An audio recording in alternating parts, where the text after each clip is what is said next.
Hello and welcome to Royale Without Cheese, our bi-weekly podcast in which we discuss both the classic and the unknown of Hollywood and foreign cinema from the then and now. We are three filmmakers and your hosts, me, Tomás Paiva Ferreira, Miguel Aido. Hey, what's up? Hey, what's up? And Leonardo Miranda. Hey, hey, hey. Hey, hey, man. This is our talk show segment where we welcome grand indie filmmakers to our wonderful couch and discuss their work. Here with us we have the actor-directors Hugo Sousa and Frank Mosley, both with established careers in the American indie scene. We'll ask them about their first collaboration as directors and fellow actors in The Event, a comedy short which premiered last year at the Indie Darling Slam Dance Film Festival, and now their follow-up, Good Condition, releasing this April at the Oscar qualifying festival Aspen Shorts Fest. So, congratulations, fellas. Thank you. How Thank you. are we feeling? Thank you. Excited. Excited. Yeah, especially with Aspen, because Aspen's amazing fest I've just heard so much about for so long, so it's cool to finally get in there. It's kind of been on the bucket list, you know? Yeah, definitely. You know, it's one of those big independent film festivals in America. I know it like a premiere one. We saw The Event at Fest, New Directors, New Film Festival. It's a little sponsorship. And we were really taken by it. It was your first collaboration, and for the audience here listening, it is a short film around a filmmaker, Vincent, who sneaks in the middle of the night to you, Frank, and asks him the terrifying question, when are you going to see my short film? And one of the big attributes of the film I found was that there was this pulsing rhythm and a grounded specificity to the way Hugo writes the dialogue, which is really a monologue at first. And in that, there is a similarity with even Good Condition. And so the first question to really ask both of you, where we can take The Event as an example for Hugo, is what are the essential questions that you ask yourselves when writing dialogue? What were the questions? Like at first, what are your concerns when you start writing it? Because, you know, it's full of just so many adjectives and specificities to it. I try not to think about it that much, honestly. It just comes out. It just comes out. The monologue, it's something I came up with in conversation with a friend like years ago, because I was trying to explain to him how insane it is that he hasn't watched any of our friends' films. So I had that already written in my head. And then, you know, you sit down and you start writing. I try not to think too much beforehand. You know, maybe afterwards, I'm like, I can like look at it and like see. But yeah, it just comes out of you, I think. Yeah. At least for me, yeah. Well, I mean, in terms of these two films, it all comes down to the script, you know, and Hugo wrote two amazing scripts. You know, one which is a little more literal, one which is a little more elusive, a little more mysterious, which I think shows a lot of range, like just as a writer and as a visionary in that way. But coming in to kind of see like how to make the films, I think all started from his script, because it's like, okay, what's the content, the literal specificity, as you were saying, like what's the dialogue that's being said? And then how do we want to shoot it? Like, how do we want to frame this? You know, is this something that feels more like a long take, like Good Condition? Or is this something that's a little more cut up, like The Event, you know? Definitely. No, I have the same feeling towards dialogue, Hugo, in the sense that I can only get in there, especially on a treatment phase, not even on a script phase. I need I was just discussing this with my fellow podcasters, that I cannot really, when writing a treatment, I need to get my hands in the dirt writing the dialogue, because there's this idea that you shouldn't write too many lines. You should be more indirect in the narrative, just give a hint, an idea of what they're going to be in the script. But I really just need to feel it and write the dialogue. And I don't have like a preconceived notion of what the dialogue is going to exactly be. It's more of a feeling. And I think that works best because, you know, once you start writing it, the characters speak for themselves, almost like they are different parts of your brain. And then you start asking the questions. I think that was a beautiful way to put it. Yeah, I definitely, you write more at first and then you kind of like cut back, you know, we cut some lines, you know, but I think, yeah, I think it's helpful when you have more to edit, you know, if you start really tight, it's, you know, you get a little stuck, you know. Yes. And it's also the will to, I think a lot in filmmaking is about not being afraid to go there. You know, when you feel like this line is going to be stupid, you're almost like the critic of yourself in your writing, because you're thinking, maybe I should cut back, maybe I shouldn't do this. But I think it's allowing yourself to, let's say, make mistakes, or to write the lines that you think this is not going to sound so well. What are people going to think? Then there's too many voices in your head about, a made up audience really inside your mind, judging what you're going to write without even having written it. So you really need to allow yourself to breathe and no, I'm not going to do this, even if it sounds stupid. I'm going to let all those naysayers inside my head go away and just put it down. And that, at least to me, I think it helps. Totally. I mean, the stakes are really low when it comes to like, most things you're going to write, you're not going to make. That's just the nature of it, you know? So there's no, if you write something bad, you're just not going to make it, because you're not going to be able to put a team together around that script. So, just, keep writing. That's a good depressing way of viewing it. Yeah. No, but it's true. It's realistic. It's very realistic. Why are you being precious? There's no reason to be precious. It's like, just do your best, let it come out of you, and then if it's good enough, you'll make that. And if it's not good enough, no one will ever see it, because it's screenwriting. No one reads scripts, Yeah, it's the assurance of realism. I think what you just said there. Definitely. So one of the most interesting features of the event is this particular choice of visual style for a comedy.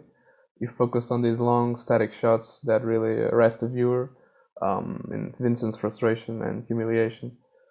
So this is just a segue for both of you. How was your experience co-directing? And what were your visual influences for the event?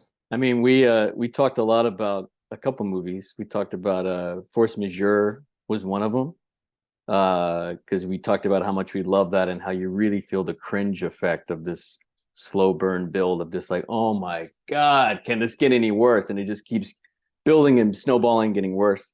So that was a big influence in that director, Osland, really knows when to cut and when to hold on a frame, and to really let you stew in it and to simmer in it and to bake, to fry basically with the material. We also talked about some edges a little bit of P.T. Anderson and like Punch Drunk Love. There's a particular moment, I don't know if Hugo and I actually ever even talked about this, but there's like a particular moment in Punch Drunk Love where Adam Sandler is talking to a dentist.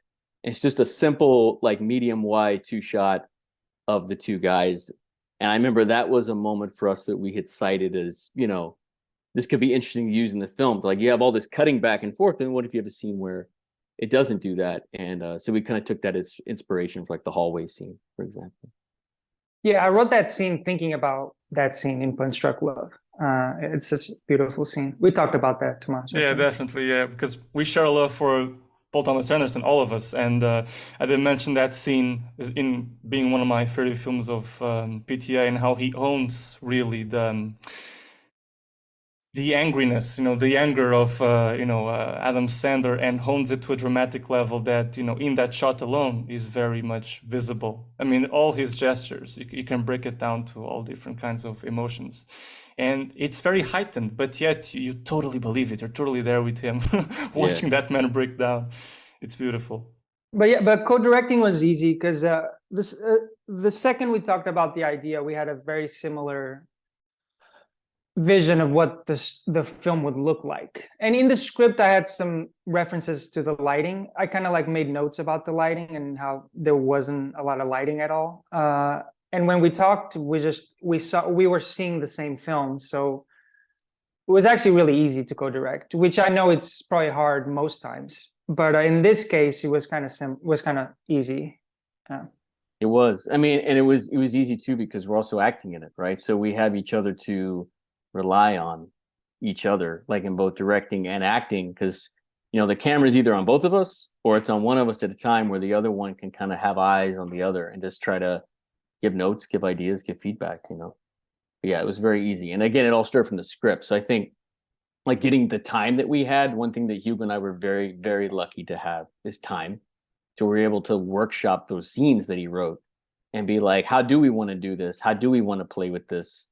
And so our decisions came, like once we had them down, then it was just trying to relay all those decisions to our team members, because we shot it all in one night. you know, so it's just a lot to cover in one night, but we did it.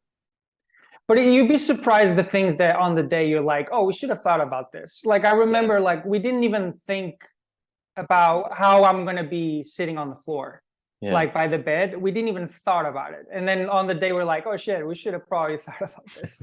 But you know, in the moment you kind of find something. But you try to be as prepared as you can. But like on the day, you know, it's like you'll never be 100% prepared for anything you do. Yeah, definitely. Yeah. So you'd say more subjective decisions like framing was something that came from both of you, or? Yeah. I mean, we storyboard. We had all our shots down like ahead of time, you know. Yeah, especially because we shot the film in my house, so we could just walk around the rooms and just take pictures. Yeah, it was kind of easy. When you were writing the script, did you already know that you two would be the actors, or was that a decision that came later? Yeah, yeah, it's easy. It's easier if you're in it because you don't have to. You know, it's two less people you need to like try to hire. But and also yeah, we were thinking about ideas that we could both star in. Yeah. Good Condition is your second short film together. Now with Frank as director and Hugo as the leading man, as Barry, a man terribly in need for some company. In this case, the company he needs is from a mysterious man who sells Barry the perfect, beautiful table he was looking for his apartment. He tries to connect with the stranger, but the man does not want to be seen or heard, if not only through messages. So there's always this degree of separation, be it the door, the phone, and we only really read his words. So again, Hugo playing a character, trying to connect with someone that is kind of blocking him out in one way or another. With this film, we'd like to ask you, how do you find your collaborative relationship developed compared to the event? You know, like what are some differences or similarities in your work method compared to that film? Because, you know, here one is writing and one is directing. I don't know if that was like a conscious decision in separating the work or not. Yeah, I mean, I don't know. We talked about how since Hugo is the only actor in this one, and we were both kind of helming our second film together, we were kind of like, well, it makes sense. Then it's like, then I can just like, I'll focus on this side of the camera, you focus on that, so you can give everything you have to that performance. I mean, and Hugo's an incredible actor, but I personally think like this is one of my favorite characters he's just created for himself. And I feel like he delivers blow by blow in that monologue. And the whole reason there's no cutting like in that monologue of that long take is because of Hugo. Like I didn't have to cut because he's interesting to watch, you know? Like if you had a different actor or lesser actor, you would chop it up all over the place, you have different angles or whatever. But again, we knew that going in our rehearsal process. So it made it very easy to know, hey, this is all going to be cut up in the first half of this, but this last half, like this is all you, buddy. Like this is you delivering, you like getting to sell your character. So it was fun to get to work in that way that was different than the event in some ways, but it was also very similar. I mean, there was basically a lot of overlap. I mean, I think the one thing was that just like there was just a little less talk maybe about camera between both of us this time around. But even then, I would run ideas by Hugo. I'm like, what do you think? Because, you know, again, we're shooting at his house, which has become the most amazing studio in the world. So, and the character is very interesting. I mean, just the wardrobe alone, it seems simple, but this red jacket and the fact that you have kind of very little clothes beneath it. I'm looking at you, Hugo, and I'm like, who is this guy? Because, you know, you use this zoom technique in your film.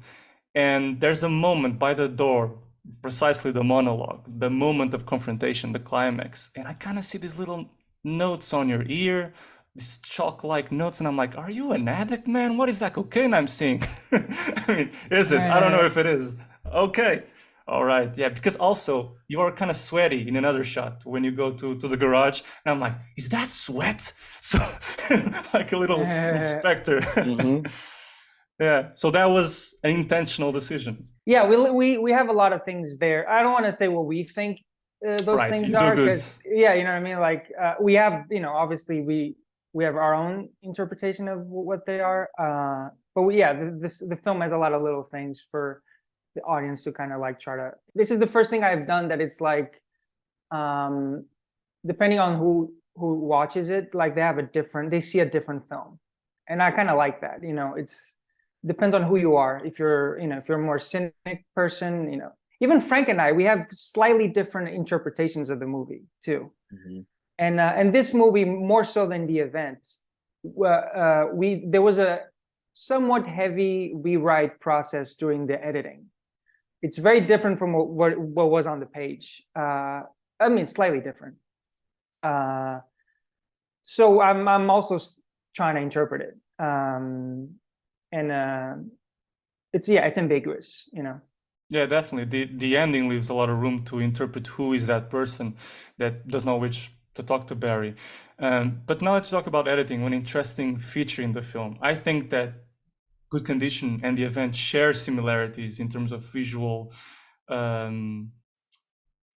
approach in the way that there are a lot of long shots that pierce into the character's psyche. But Frank goes a step further and introduces us to the zoom technique in this film that is used very in a methodic way to kind of grasp and engross us in Barry's eagerness to connect, but also the impossibility of it happening. I mean, it's delicious to see the zoom that happens in that monologue by the climax.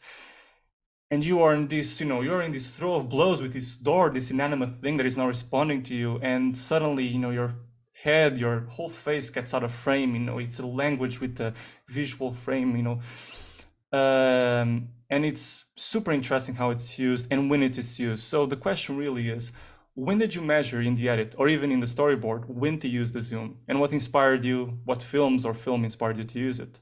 I mean, I think for me, the zoom represents stages of a disintegration of Barry, because it's all about his relationship with the table. And so, like, ahead of time, I'm always trying to experiment and play. And I think Hugo would say the same thing. It's like every short's an opportunity to do something new and to experiment. And I feel like if you're not doing that, then you're not pushing yourself, and you can't have that opportunity to grow at the same time. So in the case of this, I'd always wanted to use practical zooms in a movie. It was just something I always had in the back of my head. And when thinking about the language for this film, I thought maybe this is the one to actually have that. And why it seemed like it was a good fit was because so little is said in the first half of this film. So much is said in the last half of this film that there is a unspoken kind of tenuous thread between Hugo and the table.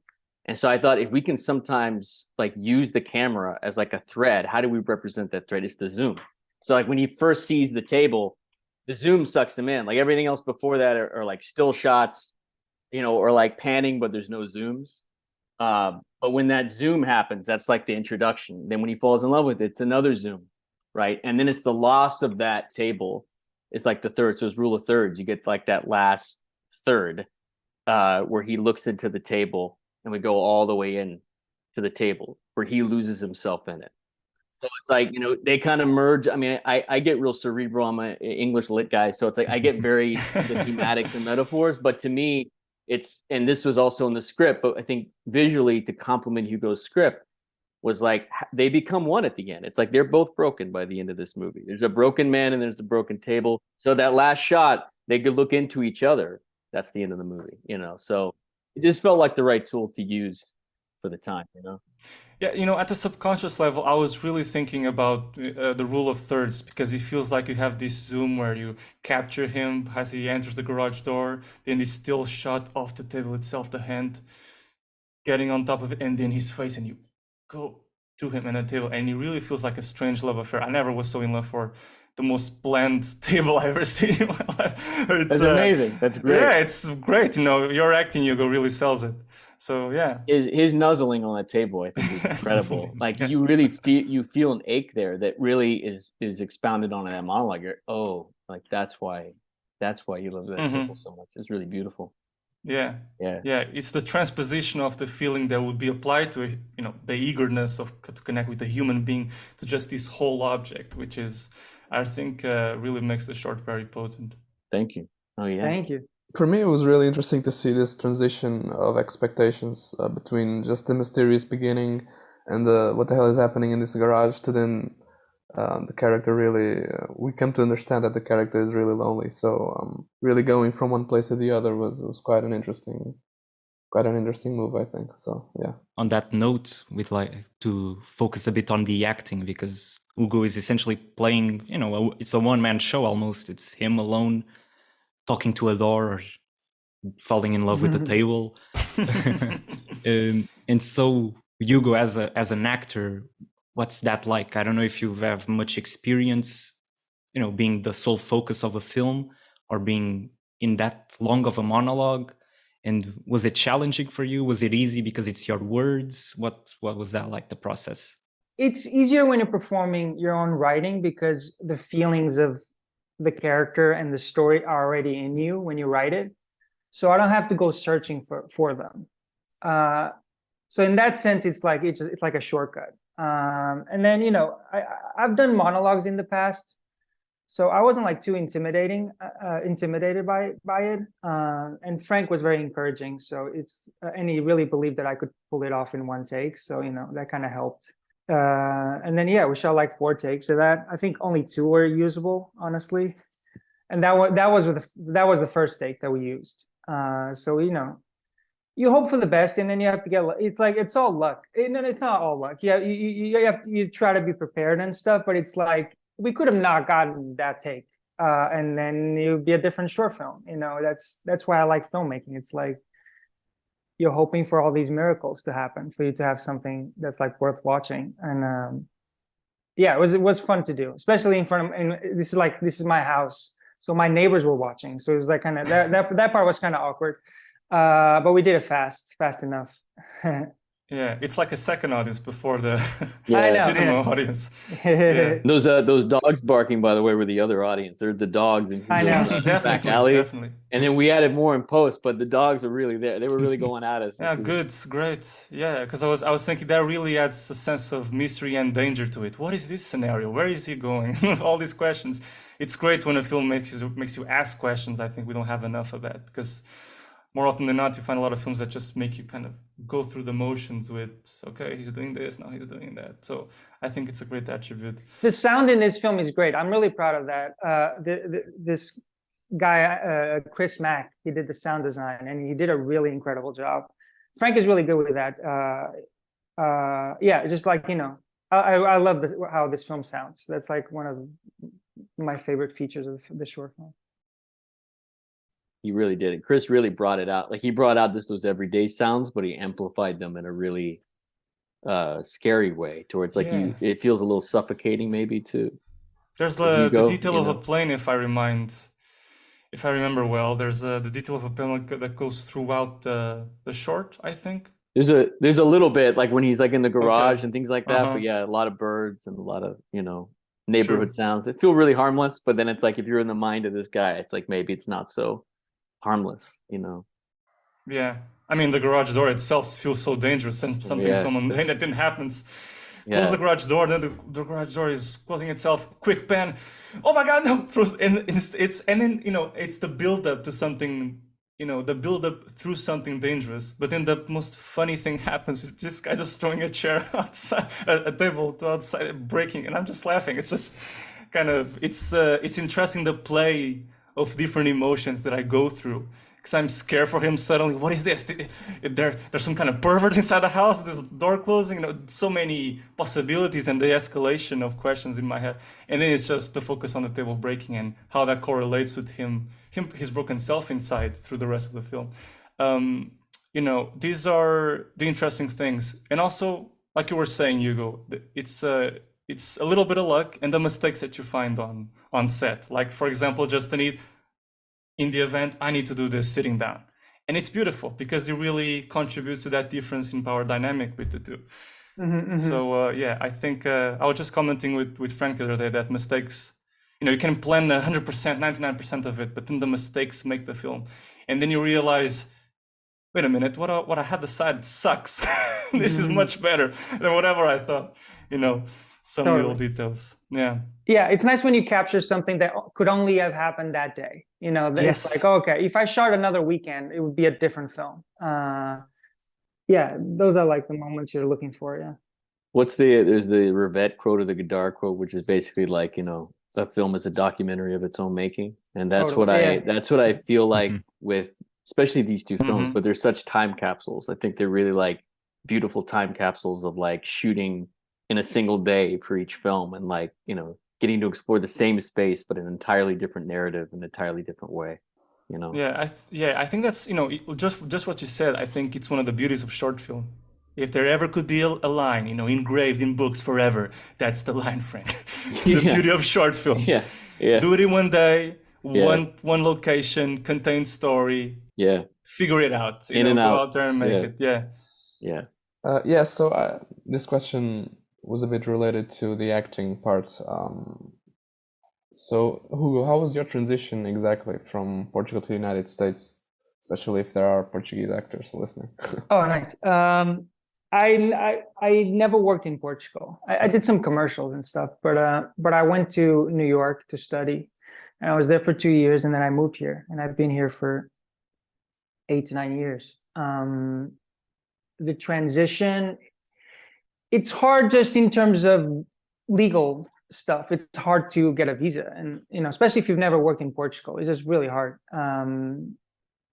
So I probably wouldn't recommend people to come here and start their careers here, because I think it's easier if you get things going a little bit in your own country, because then you can get an O1 visa. This is really technical. We probably weren't expecting. This is a part where we enter in bureaucracy. Legal segment. Yeah, I know. Yeah, let me get my lawyer. It's the process is like learning the language, learning the culture. It takes a really long time, and there's no shortcuts at all. I had a speech coach when in New York, and he was like, I can give you. You need time here. You need to live here for a while. That's how you're going to get better. You can work really hard to try to get there as fast as you can, but there's really no shortcuts. It just takes a while. Yeah, and actually, now that you mention New York, how do you find the cultural difference between New York and Los Angeles? It's very different, actually. In New York, people are just in class. Like professionals are in class, and you talk with someone and they're like, oh, I'm doing this scene in class, and that's something that doesn't happen here. It's very in LA. I live, Frank and I are in Los Angeles. Here is more like industry. You're trying to get on TV and films, and that's really the where you use to measure where you are in your career. In New York, theater is more is important, and people are working on plays, just a different vibe. Would you two ever make a play? Have you ever thought of the possibility of making a play? I think Frank has, no? It's funny you say, I actually just wrote a new draft of a play that I've been starting to submit to play competitions. And it's my first play I've written since a long time. So it feels good to kind of experiment with theater again. Interesting. It's about the legacy of Houdini. So it's a little supernatural, but it takes place on the 10th anniversary of his death and the people affected by it. Yeah. I think it was a pugilist that kind of gave him a blow on the side, wasn't it? Yeah, it was a college boy. He came in and just hit him when he wasn't ready. Because that was part of his trick, I think, and he wasn't ready in that. Yeah. Yeah, that's interesting. Now that you say that, I thought the Good Condition was it reminded me of Waiting for Godot in a sense, because, there's this unresponsive, kind of force majeure of another person inside his house who just leaves him in total solitude, and he's left with kind of finding his purpose, but in the sense of I want a friend. So I thought that was interesting. I don't know if it ever crossed your mind, but I think he did. I think he did. Yeah, and we talked a lot about, there were just a lot of influences we talked about, just like Murakami and a lot of actually short story writers who kind of had that kind of elliptical quality where there really is no end. It's not like a concrete ending. It kind of drifts away. It's more like a moment in time for a character to have a thought. And once they have that thought, it's like it's over, Mm-hmm. I've recently read Murakami's Kafka on the Shore. I don't know if you've seen. I love that book. Yeah. So one of the best books I've ever read in my life. It was amazing, disturbing, and beautiful at the same time. That's what I'll say by the New Yorker. So hire me. But that's a wonderful book. a lot to do with that magical realism, the supernatural that we were talking about the other day. But yeah, Miguel, move on. Shut me up, please. Shut me up. So this is a question for Frank. So differently to the event and Good Condition, your past films often star women. Spider Veins, Casa de mi Madre, Her Wilderness. So at the time, what drove you to tell these feminine perspectives? You know, I think that all started because I think all the movies I'd made before those films were all very masculine driven. They were all, I was obsessed with Cassavetes and this idea of like men being men and all their frailty and all their strength and and exploring the highs and lows of that. And I felt like I'd kind of like run up to a wall, and I realized that I have all these amazing actresses that I knew who were friends of mine. And it was like, I'm not getting to collaborate with them. Why am I only focusing on men? And so I started writing some of these scripts with them in mind, which is like how Her Wilderness happened and Parthenon and some of these other films. And I think there's nothing better than trying to collaborate with someone else who, you know, as a man collaborating with a woman, kind of getting to see like, what is that like, the psychology? Because that's something I'll never understand. Like I can never fully understand that because I am who I am, right? But I can at least attempt to explore that psychology and those ideas. And so for me, it was kind of a way to work with friends to to tap into a different psychology when working on the scripts. And then conversely, whenever I kind of made those films after a while, and then Hugo was like, let's make something together. It was interesting because it's kind of exploring masculinity again, but in the voice of Hugo, you know, as the writer, and you know, and in a very different way, you know, and exploring a different kind of masculine edge and a sense of being heard, wanting to be needed and wanted and understood, you know. So yeah, that's the interesting part, because ultimately they're films with universal ideas. So really, just you understand these fundamental things about loneliness that go much beyond just the fact that he's a man. You know, I found really interesting your use of insert shots in these films. It's not always obvious why you cut certain objects. It's as if they are, you know, the objects are bits of the characters too. I can think of the bowl of spaghetti in the event, or the table in Good Condition. But I also saw Her Wilderness, and there was also this insert shot of the apples in the bowl and the coffee machine. So what exactly is your process in regards to these insert shots in the edit? I mean, with the event in Good Condition, it was a little different. Like working with Hugo, you know, something that was talked about, and we worked together on that, you know, in that case. And I think I'm obsessed with hands in movies. I'm also just obsessed with hands, just as like paintings of hands, pictures of it, is something about me. So when I discovered like Bresson a long time ago, I feel like the way he photographs hands, the tension of like being so close yet they're not touching, but two people's hands, it's like you're waiting for it to happen, you're waiting for it. I think there's a mundane quality to objects that can take on a great tension if put in the right spot in the right film and a narrative. I also think sometimes it's just a little more interesting to look at. Like, I think there's one part of me that thinks it's amazing just to have a long shot on Hugo for 4.5 minutes and see that face and just watch that face. But then another part of me is like, I'd love to see a whole scene where it's just like on a vase of flowers and we're seeing the scene happen in front of that. But again, it's what's right for the film. How does that work within the narrative? What does that say? You don't want to do it just to do it, you know? But yeah, inserts for me is like, it's all about they're very delicate. So you have to be careful. And most of the time I would argue for me, they're always kind of rooted in a perspective of a character. They're mostly like a perspective, a literal POV of a character having a moment and seeing something. Yeah, because I think there's nothing better than getting in that headspace and seeing something that might have a big effect on them. Well, yeah, your both relationship with objects is very interesting because, you know, since even that in the event and Good Condition, you have this table and this bowl of spaghetti coming up again. But the most mysterious of all, I think, was the coffee machine to me. It was very unexpected. There's an unexpected quality about our inserts that I found very unique, the way they are placed. So hence the question, I think, for us all. Because sometimes the relationship, because normally, you know, the object kind of takes is contaminated by the POV of the person, like you said, or the emotions of the person, like the table of the bowl of spaghetti. In the case of the coffee machine, is something that is almost invisible. It's more used, maybe has a punctuation perhaps in the scene to in correlation even with the storm, because you have a storm in that scene. I'm glad you picked that up, because definitely there's percolating is like the thunder that's like on the way, you know, but it's also the relationship, right? It's like they're tense in that room, so everything is percolating, you know. Yeah, and her hair is wet, so and they're both kind of semi-naked, so there's kind of something that is not quite right in the conversation. So yeah, there's this whole ambience, almost like it's a storm inside the room. You make it feel because when I saw the storm coming, my mind went immediately to that conversation we had before about your interest in the supernatural coming into a scene.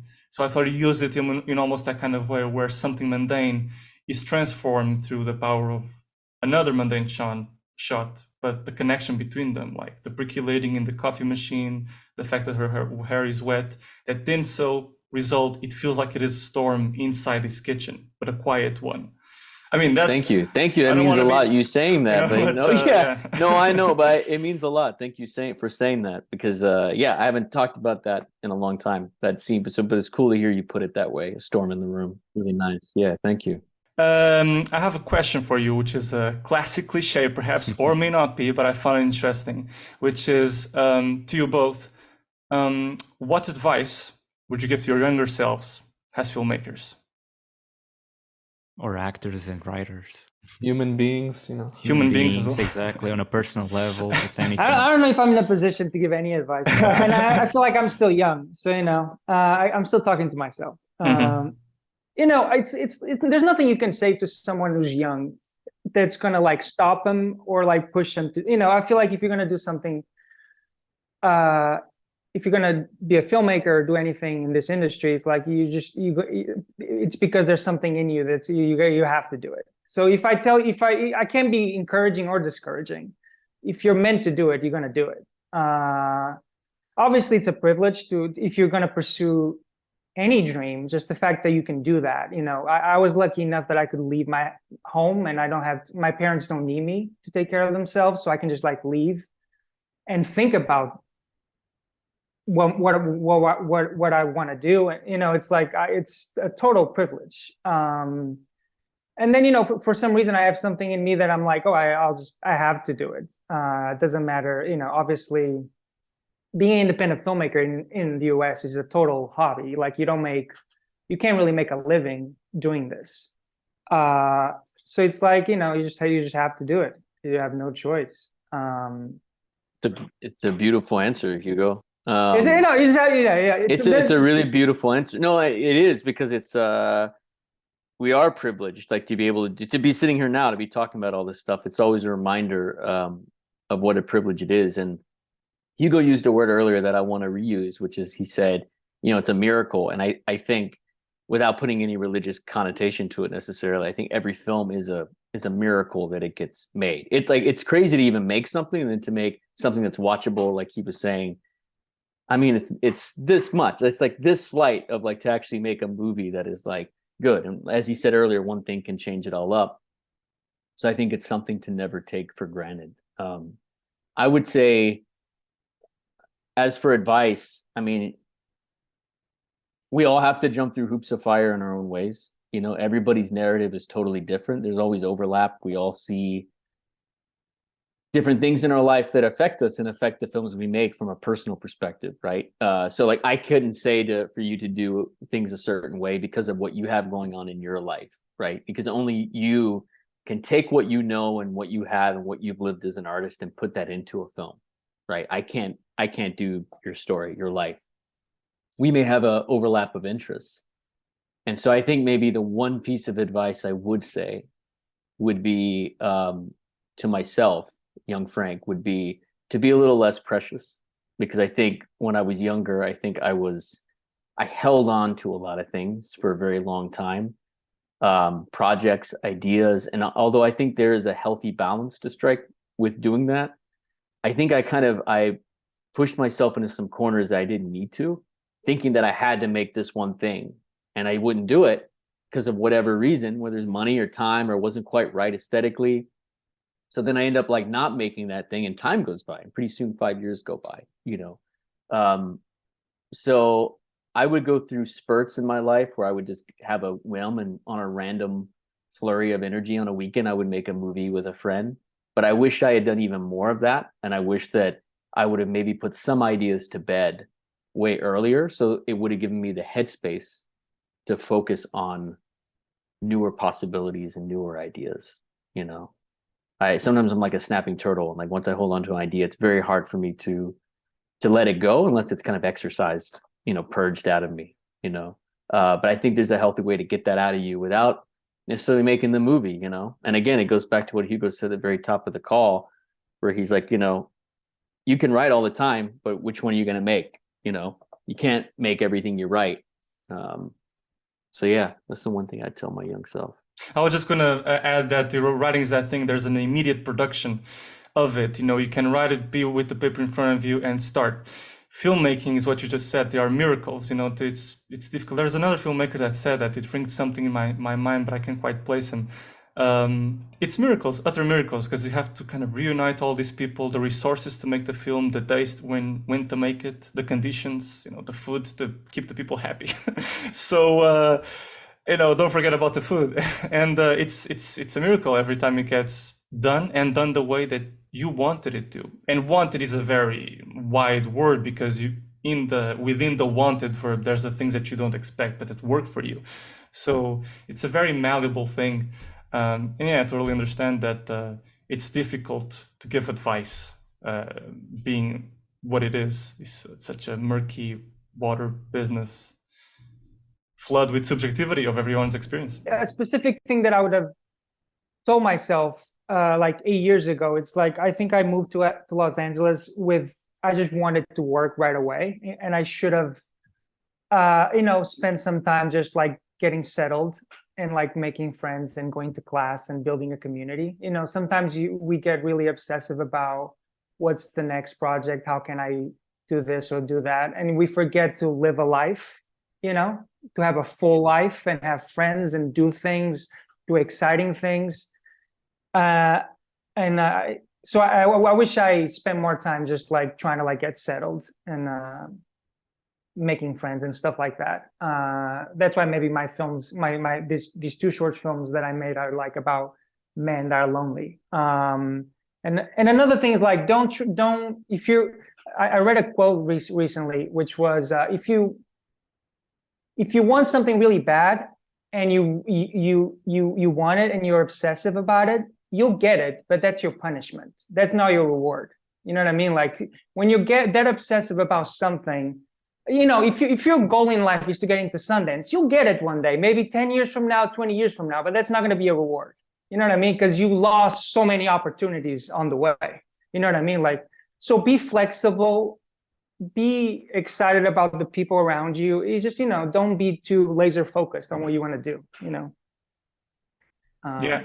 I actually forget how we got to talking about this. What was the question? Oh, well, the question was, general advice. Was exactly about what advice would you give your younger self? Which I think you just did. You just did it. Yeah. Oh, okay. If you got in a time capsule, you know, your face would pop up from the sky and say to your younger self, "Make friends. Make friends. Yeah, go ahead. Go outside. You know. Go outside, touch grass. Touch grass. Yeah. So maybe final question to wrap things up. So after Aspen Shorts Fest, where do you plan to take Good Condition? I mean, not just in terms of festivals, but also just generally, what are your perspectives for it? And also, where can the public see it eventually, and the event as well? Yeah, I mean, right now we're just, you know, knock on wood, we're you know, we're gonna play some more festivals after Aspen. We'll see. It's always a crapshoot,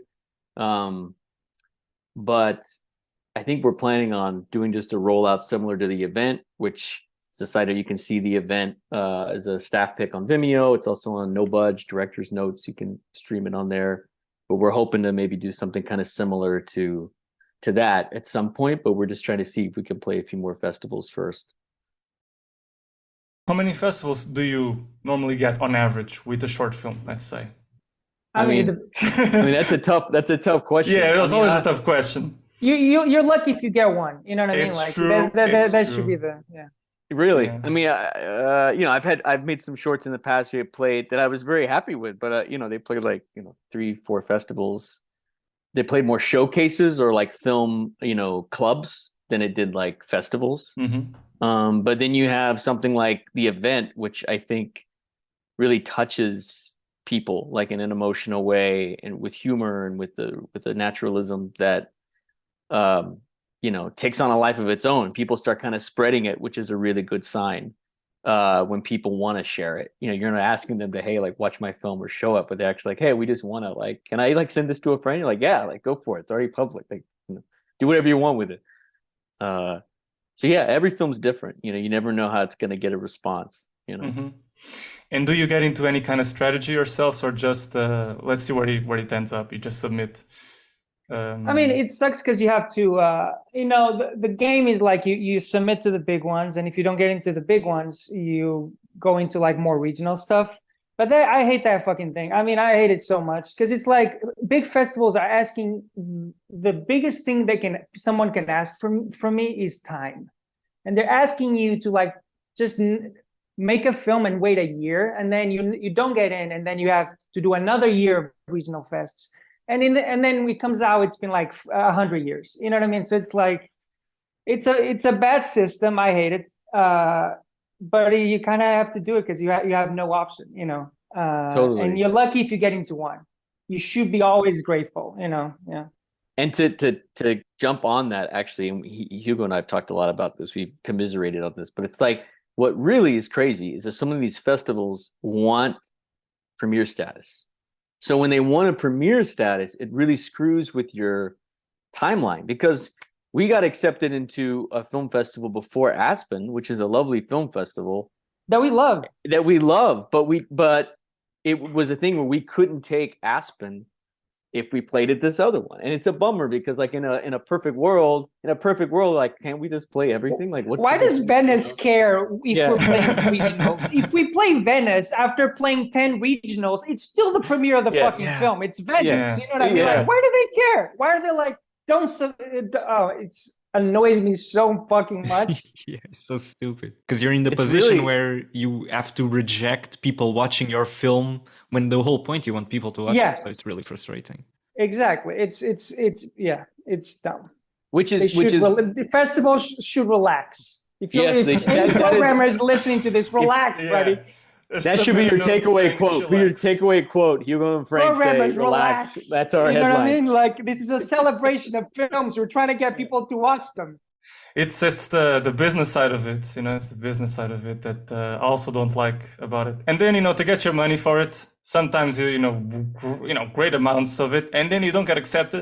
And then that's fine. We'll have your money still, and we'll pay Lawrence Fishburne's hotel and his champagne, and he will do the Q&A. You won't be here. So that's okay. There's always a celebrity element to things, that always takes precedence at a festival. And you're like, okay, I see where this is going. I see where I stand on the line, on the hierarchy of things. Even now today, I was scrolling down on Facebook and I saw Harrison Ford's Indiana Jones premiering at Cannes, and I'm like, this doesn't seem like the kind of... Because it really needs that can slot, because nobody knows who Indiana Jones is. Like nobody has any idea what. My God, what an art house niche thing! Harrison who? Han Solo? Maybe it's it's weird. It's insane. I mean, that's another reason why with Good Condition, like we're hoping to play more fests, but we also kind of like set ourselves a schedule, a timeline of like at a certain point, it's like festivals are great, but how you really get your film seen? It's putting it online. And it helps if you have a track record, like that we have the event behind us, all these other films behind us. But it's like that's how you're going to get the views, So like once you do that rollout, as long as those people like it, who run those streaming platforms, I feel like they're really the key, because they're the ones who are going to say, hey, we'll give a nice release for you online, So as long as they like it, I think that's even more important.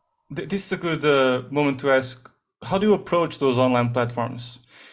For example, if the scenario would be you wouldn't be at a lot of festivals or very known festivals, could you approach those platforms, or do they come to you with an interest, for example?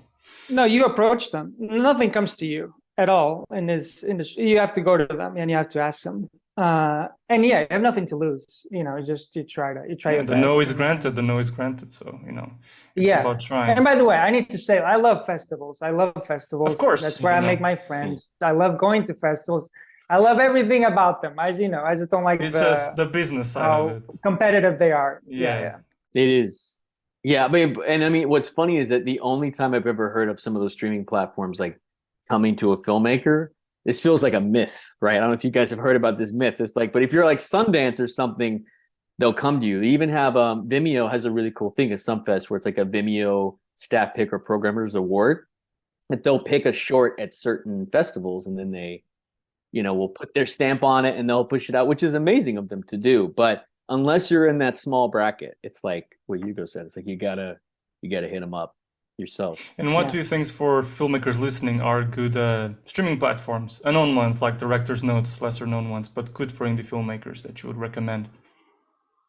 Yeah, I mean, for short films specifically, or like feature films. Short films or feature films can you can divide them up. I mean, like Director's Notes, No Budge are two great ones. They do what I like about Director's Notes too is they do a very in-depth analysis and like interview, which is nice. There's also It's always nice when you can get an interview. Yeah, totally. Short of the Week, which is a big one for people. And there's some other Film Shortage. There's this one that I'm just now getting more familiar with that I always heard about over the years called was Omeletto. Oh yeah. And so like that one I've been seeing more and more, but I'm just now kind of learning more about it. So yeah, and also I think I don't know. There's some more known ones. Kind of there's Fandor. I don't know how that operates, but it seems interesting.